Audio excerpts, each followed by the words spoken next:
Hello and welcome to the Swan Song Project Podcast.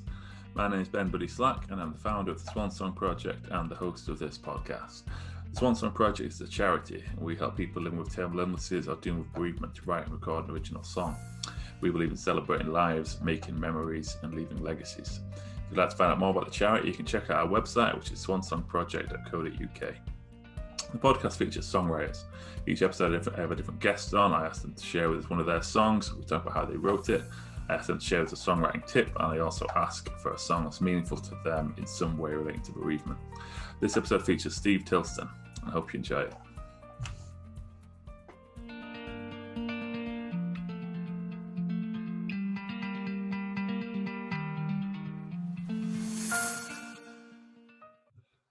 Okay, today I'm here with Steve Tilston. Thanks for joining me, Steve.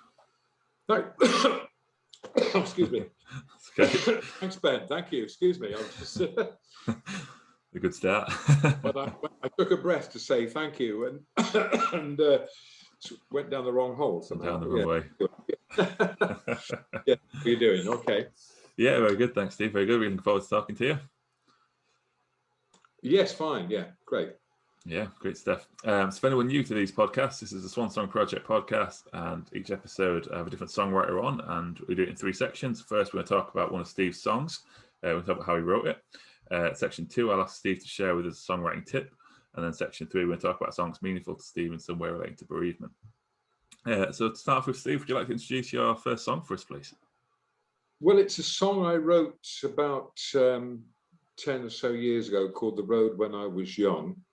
In fact, a bit over 10 years ago. And I suppose it was autobiographical. And in a way, it was a bit of self-congratulatory pat on the back for getting away with it. What was then 40 years. It's now 50 years, man and boy, as a musician, traveling musician.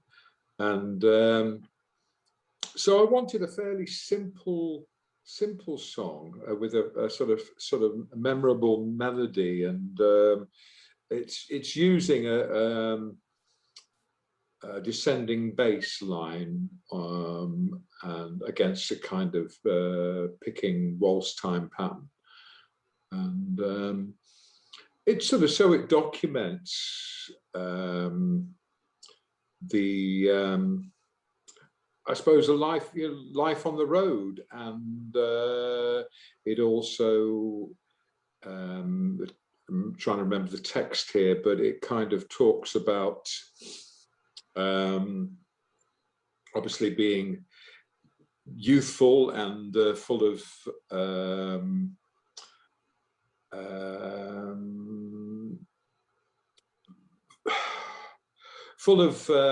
what's the word I'm searching for?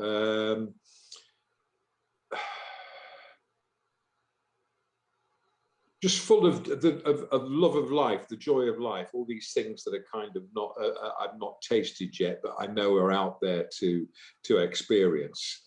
And it talks about sort of love affairs, some fleeting. And but then in the final verse, it talks about, it's sort of like a sad, I take the pace down a bit, and it's more reflective, and it's about, it says that the line, there were no goodbyes for some companions, never realized when time was done. And so I suppose it's evident what that's about, that a lot of friends have fallen by the wayside. And so being reflective about that. It finally finishes with, there was a kind of the myth, the Robert Johnson myth. Robert Johnson was this fantastic blues guitar player who, when he first started, like all of us, was not very good, but he disappeared for a few years.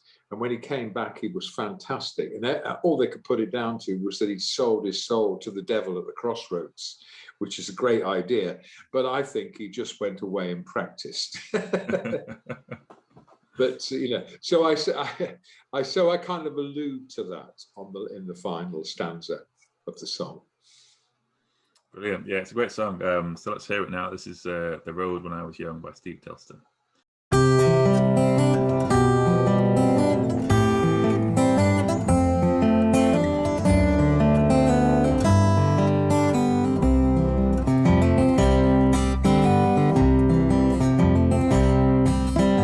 Though these traveling shoes are worn and tattered, they still keep moving on. They have learned to tread the routes that mattered along the road when I was young.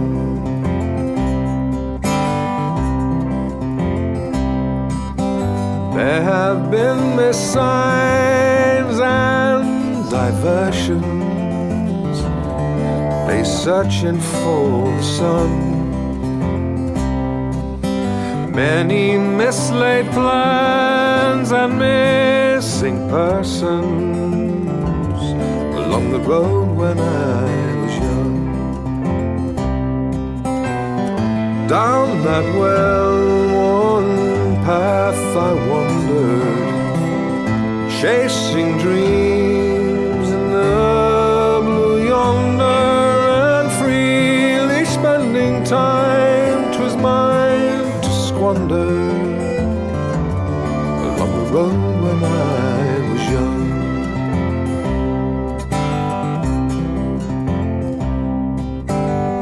Many nights alone, some nights together with some special one, then back behind the wheel and hell for leather along the road when I was young. My first song, it still lingers. Oh, how the notes spilled from my fingers, and I did stand in line with the folk singers along the road when I was young.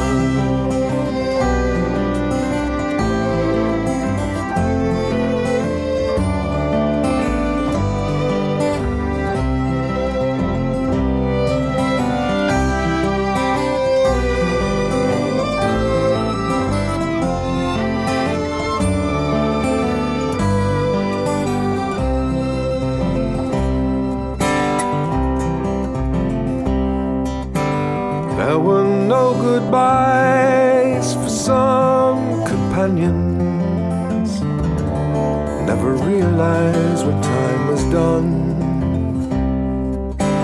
each with our own absolute opinions down the road when I was young.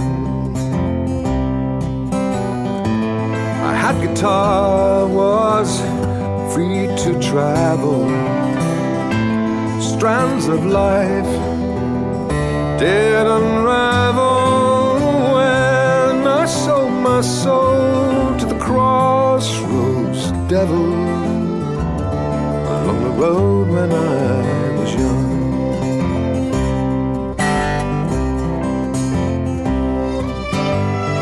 Down that well-worn path I wandered, chasing dreams in the blue yonder, and freely spending time 'twas mine to squander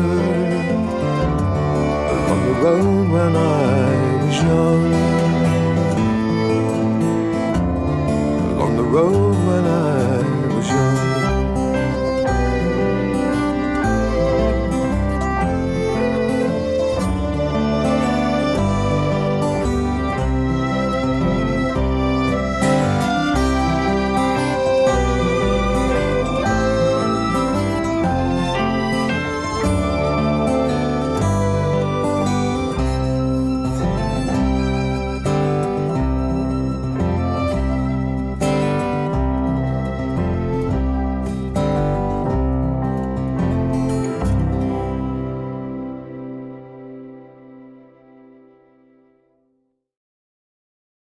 Okay, brilliant. So that was The Road When I Was Young. Yeah, it's a beautiful song, Steve. It feels like, was it you say you set out with that task of writing the song, because it's like it's a big, it's a song that covers a big period of time.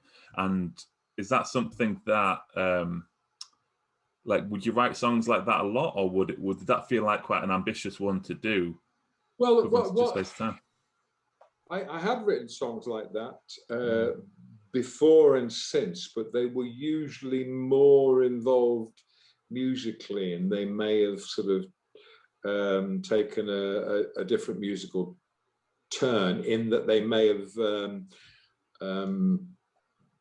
gone from changed into a key, so that they modulated into a different key and then returned, but this one I wanted specifically to write a simple sounding song, and sometimes the simplest songs are the hardest to write, because to try and write a simple song that is not full of cliches and has a kind of a melody that you think you've heard before but you haven't, or it's kind of as a melody that is harkens back to something you think you may have heard. I think it's easy to write a pastiche, to write a song that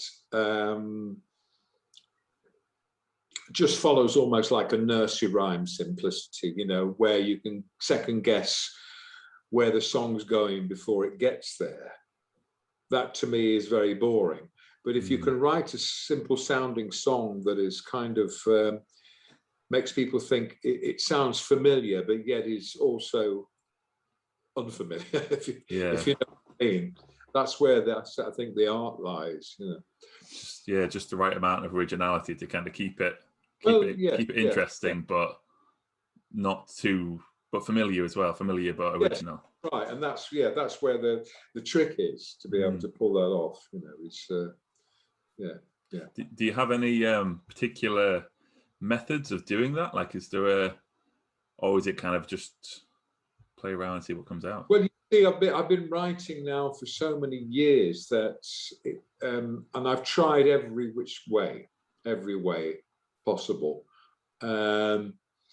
Now, sometimes, if I remember, I'm trying to cast my mind back. When I wrote this, I knew that I wanted to write this song, and I had that when I was young. I had that as a title, and I thought it was quite an emotive title. It says so much in that title. Pretty much how it's setting up what the song's going to be about. And so I think I just was messing around with that descending bass line out of a C chord, and the song just started to fly then. And once it kind of gained momentum and wings, it sort of kind of I was on a roll, and it wrote itself pretty quickly, and that sort of. When that happens, it's great, it's fantastic. And so when you're just left with the burnishing process of just changing a few words here and there, and that was one of them. That was one that once I started to get to grips with it, it came pretty straightforward. It came pretty easily. Oh, yeah. That's interesting. They don't all come like that by any means. Yeah, I was going to ask you, there's a few questions where, like, is that kind of way you normally do things? But obviously you said, like, it's about 50 years you've been doing this professionally now, is it? Writing songs, and like you say, you've tried pretty much every different way. Every conceivable way. Yeah, I'm just going to move it back a bit. Yeah, when I was... before the lockdown, when I would, gigging a lot, then I would be getting ideas when I was driving around. And prior to that year, when I first started, before I was, for my first 10 years as a musician, I was traveling around on trains most of the time. And I found that was great for writing songs. Consequently, I wrote a lot of train songs. But also in the lockdown, and this happened before the lockdown, I find that because I'm fortunate enough to live in,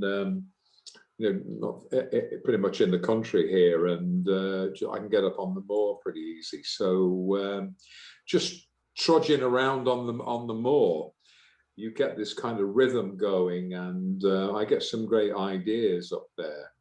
And the few songs from the latest album, Such Times, were started up on the moor.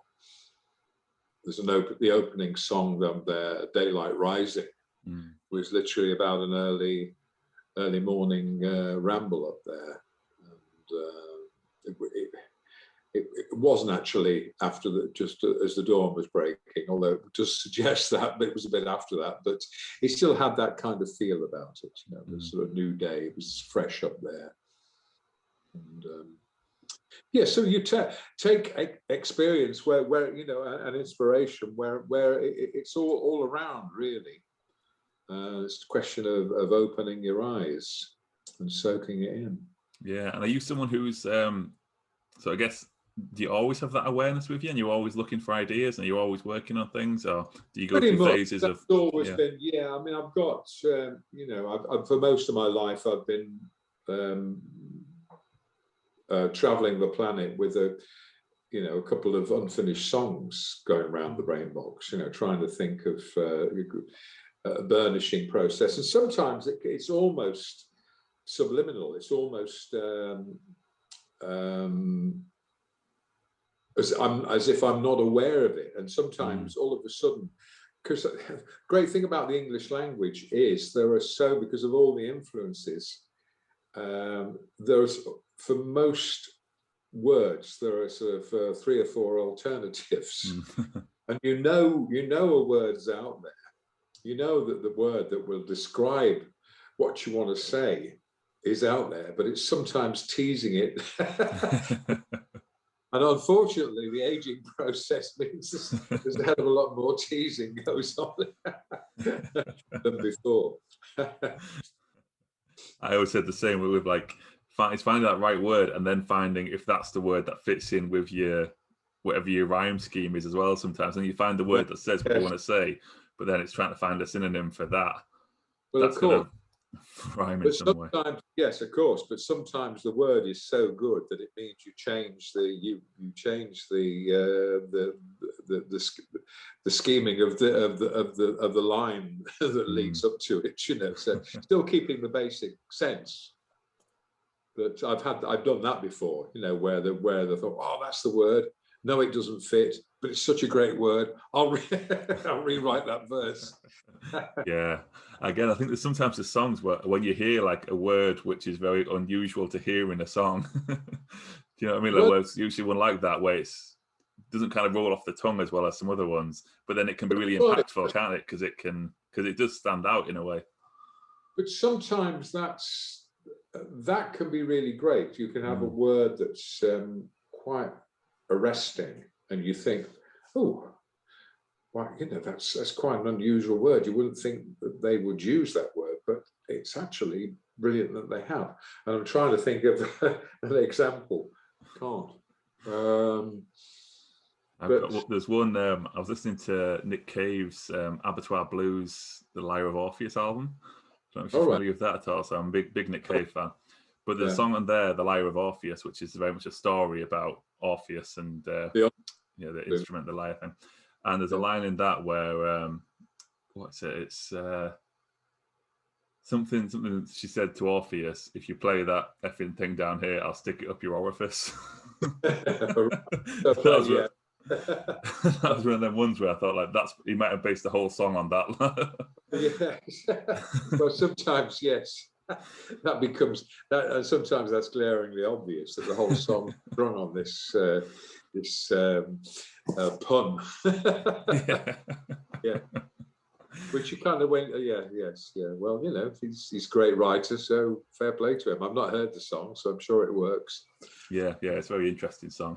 It's very unusual. Good. Yeah. Brilliant, Steve. That's really interesting. So let's move into section 2 now, shall we? This is where I ask my guests to share with us a songwriting tip. Yes. So what would your tip be for us, Steve?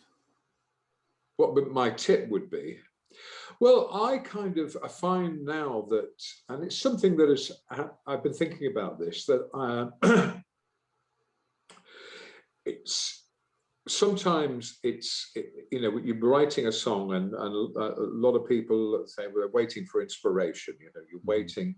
An inspiration, when it hits you, it's like a wave, and it kind of the impetus of that wave carries you the first verse and maybe halfway through the second verse, and then you're kind of like you're caught floundering on these rocks or a sandbank, or which you have to forgive the analogies, but and then you're kind of and so many times, people half-written songs, and they lay there, and you don't know what to do. And in that situation, I sometimes just write down anything if I've got some key words, I'll just put anything down. And this quite often, just by writing what almost sounds like gobbledygook, you can extract from there. Something will all of a sudden present itself and allow you to finish the song. Also, if you're starting a song and you can't think of what to write, it's almost like try writing a stream of consciousness. And then change it, chip away at it, try and make sense out of it. But having said that, I kind of, on the last album, I recorded this wonderful song called The Waters of March by a wonderful Brazilian composer, Antonio Carlos Jobim. And he wrote it as a stream of consciousness. And he didn't really know what it was about. And I don't really know what it's about, but yet part of me does. It's weird because it's a set of these images, and they are quite surreal. But yet something about the imagery just really engaged me. And I've been thinking when I play this song, I said, well, I think I've been missing a trick all these years, because I usually start with a stream of I don't usually, but quite often I start with a stream of consciousness, and then I sort of try and chip back at it and make sense out of it. Maybe I've sort of been making too much work for myself. Maybe I should have just left it as a stream of consciousness, because he had a million seller out of this song. And of course, Bob Dylan. There was a period of Bob Dylan's music, in the late '60s, where he did just that. And I mean, some of the words, some of the lines annoy me because I think they've contrived just to kind of fit a rhyme, and they don't really mean anything. But on the other hand, he's come up with so many great lines that in a way it doesn't matter. It doesn't matter, but it's like a line like Mona Lisa must have had the highway blues, you can tell by the way she smiled, or the ghost of electricity howls in the bones of her face. I mean, to me, that's just such a wonderful line. It's just so descriptive. But the killer line, I think, is to dance beneath the diamond sky with one hand waving free. Just such beautiful, beautiful lines, and yeah. So that's my advice at the moment. Yeah, that's some brilliant stuff there, Steve. I really like what you said about I can definitely relate to the first part of it you said there about, the initial inspiration lasting you through normally maybe a verse, a chorus, or maybe a second verse, and then kind of running out a little bit, and that having that kind of difficult time finishing a song. Because that's the hard slog, isn't it? It's the hard slog. And it's kind of... I remember, and it still happens, I get people at clubs come up and say, oh, God, I've written this song and I can't finish it. And would you want to finish it for me? I said, I have trouble finishing my own song. But you've really got to, you've got to apply yourself. You really have to. And it's just that hard slog for the last verse or so. Yeah. Yeah, it's a funny thing, isn't it? And it comes up a lot in the Swan Song Project as well. When I'm working with people, a lot of the time we kind of get through the first part, and then I think sometimes I feel there's a pressure because that when you know that's going to be your last verse, you've kind of got to get everything in that the song wants to contain in a way. Well, yes, yeah, absolutely. Sometimes. Yeah. But yeah, I really like that advice of just.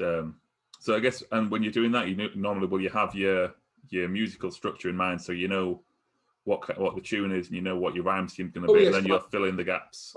Time, yes. So yes, it will. Yeah, and it's kind of. I mean, as I said before, that because I've been doing it so long, I've tried every conceivable way of writing songs. Sometimes the lyric comes first. Sometimes I just have the title, and the title suggests a certain musicality to it. And like there's another one off the new album called The Satellite's Decree.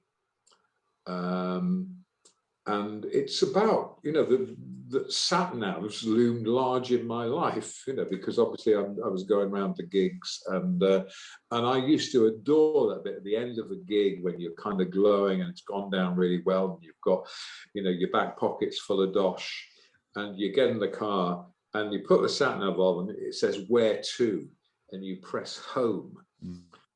And that to me is one of the great things, and it's kind of, and I have in the and the satellite's decree that only dreams roam free, because there's so many times these days, if I'm traveling at night, there are roadworks going on. So and I allude to that in the frustration of roadworks.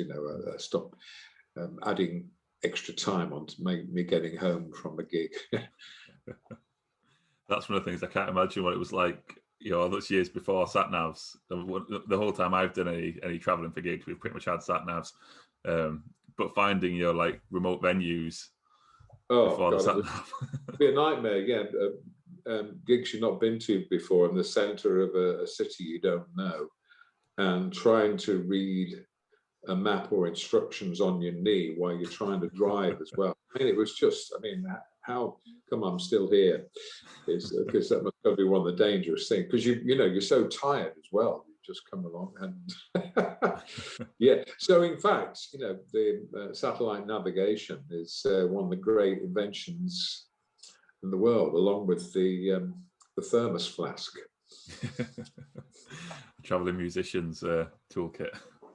Hello, have we frozen? I can still hear you, but the screen's frozen. Hello? Hello, can you hear me? Oh yeah, come again. Yeah, we're back. Froze there. Just saying that traveling musician's toolkit, the thermos flask and the sat-nav. Well, yeah. Going back to the songwriting tip, so writing in the stream of consciousness style, I always think that seems like something what should be easy, but can often be quite difficult, and often it's almost easier if you've kind of got a direction of I'm going to write a song that tells this particular story. Do you find it difficult, or do you have any tips for accessing that stream of consciousness style of writing? Well, I suppose you just have to kind of go in some state where you just open your mind to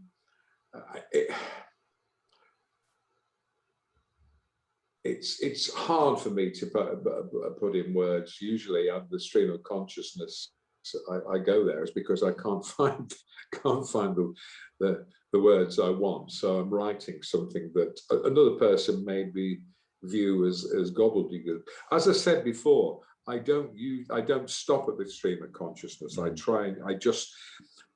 lay that down just for the want of laying something down. And sometimes some words, they have a certain, the way they roll off the tongue, certain musicality about them. And sometimes you stay with this kind of this stream of consciousness, but mostly I'll change it. And so actually getting in that state. I can't really give any tips about that. No, I can't. Just opening your mind and really, and just going with the flow. Sounds like a cliche, but really, that's all that's what it is. Mm. Yeah, it's a strange thing to get comfortable with doing, I guess, isn't it? And I guess part of it's like not judging, not worrying about it, or just letting it fall out and then looking at it afterwards. Is that well, kinda, that's right. But I mean, one of the reasons my handwriting was so bad, because I would write these things and I wouldn't want anybody else to read them. And then, of course, I sometimes come across writings that I've written, things I've written, and my handwriting is so desperately bad that it's like a doctor's, prescription. It's like, take 2 of these every day, and if it doesn't clear up, come back next week. Hi everyone, I hope you're enjoying the podcast so far. Sorry for the interruption. Just want to drop a quick note in here to say that the Swan Song Project is a registered charity. If you're enjoying this podcast and you'd like to consider supporting us, there are several ways you can donate through the website. It all goes towards supporting more people living with terminal illnesses to write and record their original songs. If you'd also like to show your support for the podcast, we always appreciate any reviews you can leave us. Likes, shares, subscribes, all that kind of business. Always really helps. So if you'd like to do any of that, it's really much appreciated. Hope you enjoy the rest of the podcast. Yeah, there's definitely something. I remember when I first started, I used to have like 3 separate books, and one book was just for like that was my book that no one else was allowed to see, and that was anything could go in that book. And then I had a middle book which was taking any ideas that I thought, other people, the band could see this book, close friends could see this book. And then I had a third book which was like public consumption. I was happy to share those with other people. So anything from the first book that I felt was worth working on, I kind of moved them through the books. But I always felt quite good to have one book that I knew nobody else was meant to see that. So any ideas, it didn't matter how stupid they might have been. That's a good way of doing it. Yes, yeah. But I mean, interestingly, I've been coming across bits of paper that some lyrics going back from the early 70s, and they were typed out. And there was one in particular, and it was the heading in the city. It's the city cries and whispers. And it was the lyric was, I thought, oh, hey, that's really good. But I haven't got, and I must have had a tune for it, but I haven't got a clue what the tune was.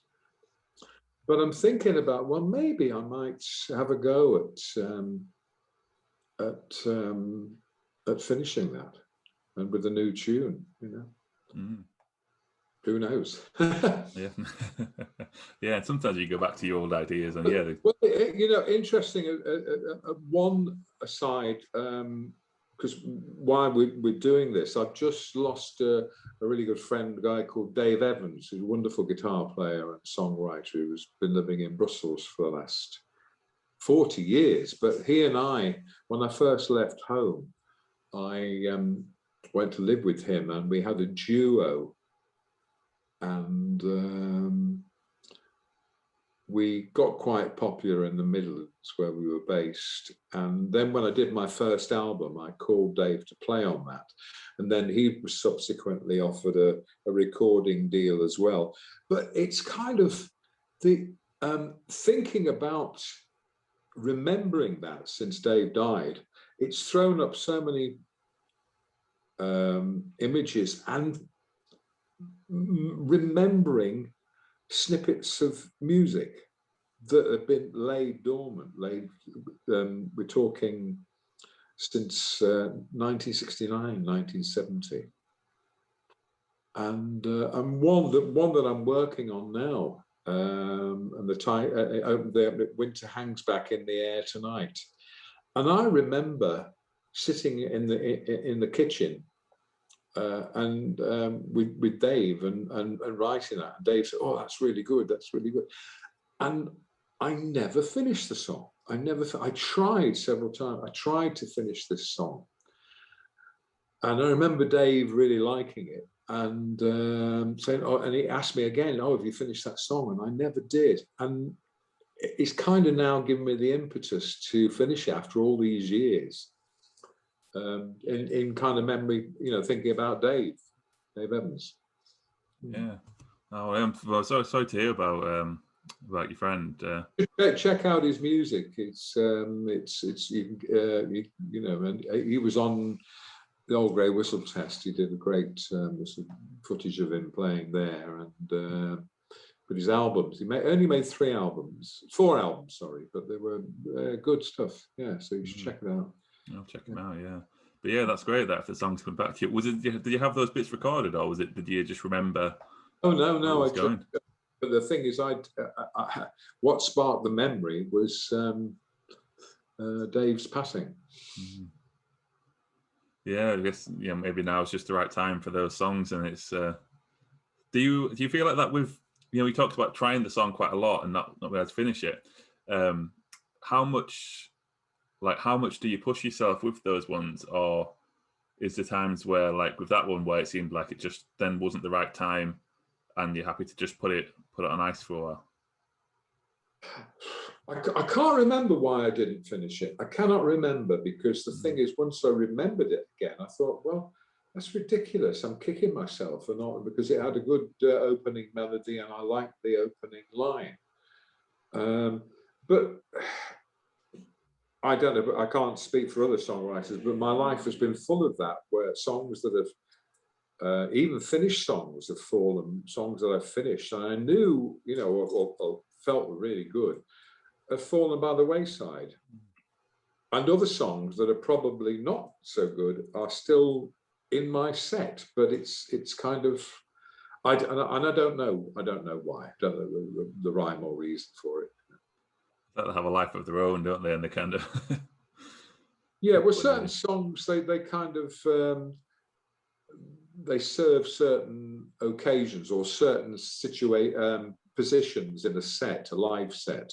That you want to start with a song that's kind of quite arresting and maybe quite up and quite fast tempoed, and then the second one not so, and then you take it down a bit, and then you kind of gradually build up to a similar kind of song at the end of the first set.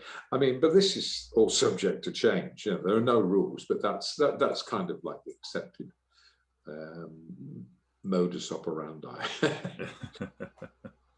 Yeah, good stuff. So did you say something? That was just quick. I said that it was sounding pretentious. No, that's all. Brilliant. So let's move into section 3 now. This is where I ask my guests for a song that's meaningful to them in some way relating to bereavement. So which song did you choose for us for this section, Steve? So we've chosen the new song off the album, which is called "Where Your Mark Remains." That's right.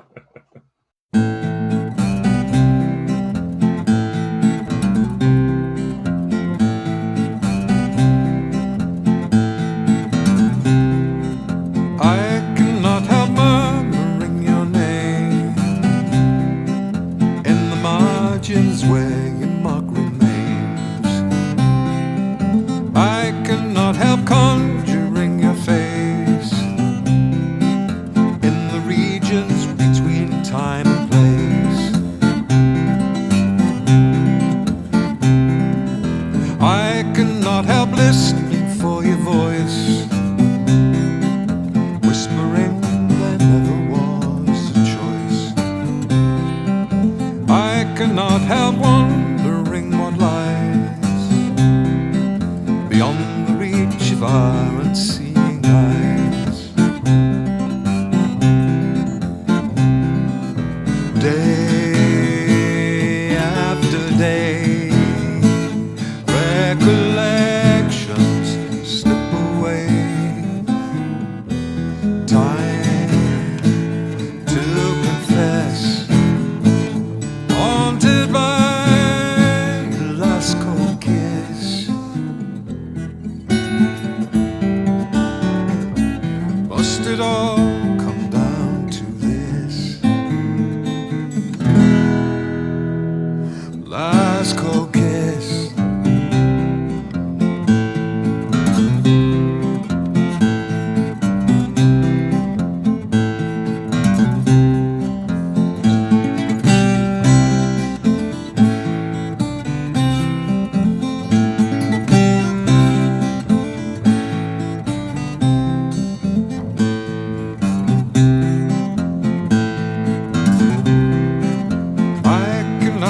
stumbling in the dark, searching for a flicker of that spark. And sometimes the empty vacuum fills with the echo of your laughter spills. Day after day, recollections slip away. Time to confess, haunted by last cold kiss. And so it all comes down to this: the last cold kiss.